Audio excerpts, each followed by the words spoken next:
இப்போ வாழ்ந்துட்டு இருக்கக்கூடிய இந்த காலகட்டத்தில் ஹேக்கிங் பண்ணுறது ஒன்றும் அவ்வளோ கஷ்டம் கிடையாது. இப்போ இருக்கக்கூடிய AI technologies, Google, Android, smart phone, internet இது எதுவுமே இல்லாத காலகட்டம் அது. அப்போவுமே ஒருத்தர் டிவி சேனலை ஹேக் பண்ணி வந்திருக்காரு, இந்த எந்த டெக்னாலஜியுமே இல்லாமல். அன்னைக்கு தான் உலகத்திலேயே முதலாக ஒரு டிவி சேனல் ஹேக் செய்யப்பட்டுச்சு. 1987 நவம்பர் 22 அன்னைக்கு அமெரிக்காவோட ஃபேமஸ் டெலிவிஷன் ப்ரோக்ராம் டெலிகாஸ்ட் பண்ணப்பட்டு இருந்துச்சு. அன்னைக்கு நைட்டு சரியா கிட்டத்தட்ட ஒரு 9 மணி இருக்கும். டெலிவிஷன் சேனல் எல்லாமே கிளிச் ஆச்சு. அப்போது இருந்த காலகட்டத்தில் கிளிச் ஆகுறதுங்கிறது ஒரு நார்மலான ஒரு விஷயம் தான். ஸோ யாரும் இதை கண்டுக்கல. ஸோ ரெகுலராக இந்த கிளிச் ஆகிறது கண்டினியூஸாக இருக்கப்போ டெலிவிஷன் சேனலுக்கே கொஞ்சம் சந்தேகம் வர ஆரம்பிக்குது. யாருமே எக்ஸ்பெக்ட் பண்ணாத நேரத்தில் அன்எக்ஸ்பெக்டடா ஒரு ஸ்ட்ரேஞ்சரான ஒரு பர்சன் அந்த ப்ரோக்ராமில் இன்டரப்ட் ஆகுறாரு. ஒட்டுமொத்த சேனலையுமே அவர் ஹேக் பண்ணவும் செய்கிறாரு. இந்த சம்மந்தமே இல்லாத இந்த ஸ்ட்ரேஞ்சரான வேர்டான பர்சன் என்ன பண்ணுறாரு அப்படின்னா, யாருக்குமே புரியாத மாதிரியான ஒரு லாங்குவேஜில் ஒரு சாங் பாடுறாரு.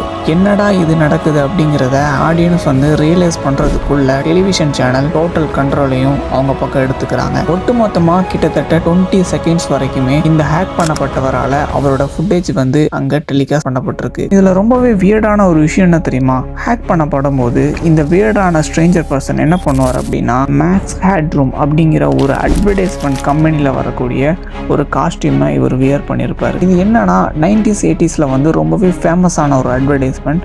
அந்த காஸ்டியூமை தான் இவர் வியர் பண்ணிட்டு அந்த டெலிகாஸ்ட்ல அப்பியர் ஆகுவார். போன முறை 20 செகண்ட்ஸ் ஹேக் பண்ணப்பட்ட இந்த ஹேக்கருக்கு இந்த டைம் அதிகமாக கிடைச்சிருக்கு அப்படிங்கிறதுனால இந்த டைம் அவர் இன்டரப்ட் ஆகி பாட்டு பாடலை, அதுக்கு பதிலாக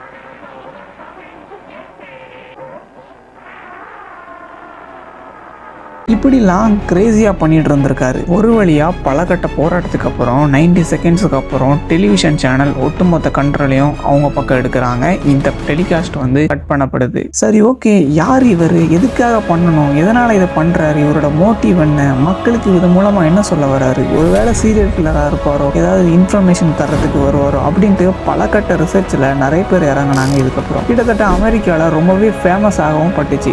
முறை இந்த மாதிரியான ஒரு ஹேக்கிங் நடக்கும் போது யாருமே இதை ரெக்கார்ட் பண்ணல. ஆனா மறுபடியும் ஹேக் பண்ணப்படும் போது நிறைய பேர் அந்த ப்ரோக்ராமை ரெக்கார்ட் பண்றதுக்கு ஏற்ற மாதிரி இருந்ததுனால இந்த வீடியோவும் சேர்ந்தே ரெக்கார்ட் பண்ணப்பட்டுச்சு. அதுக்கப்புறம் நியூஸ் சேனல், பத்திரிகை அப்படின்ட்டு பயங்கர பாப்புலரான இவரை பத்தி இன்னி வரைக்குமே ஒரு கான்ஸ்பிரசி தியரிஸ் மாதிரி போய்கிட்டு தான் இருக்கு. இதுல ஹைலைட் என்னன்னா, இன்னி வரைக்குமே இவரை பத்தி எந்த டீட்டெயில்ஸுமே தெரியவே இல்லை. இவர் பேரு, ஊரு எதுவுமே தெரியல. இவர் எதுக்காக இதை பண்ணாருன்னு கூட தெரியல.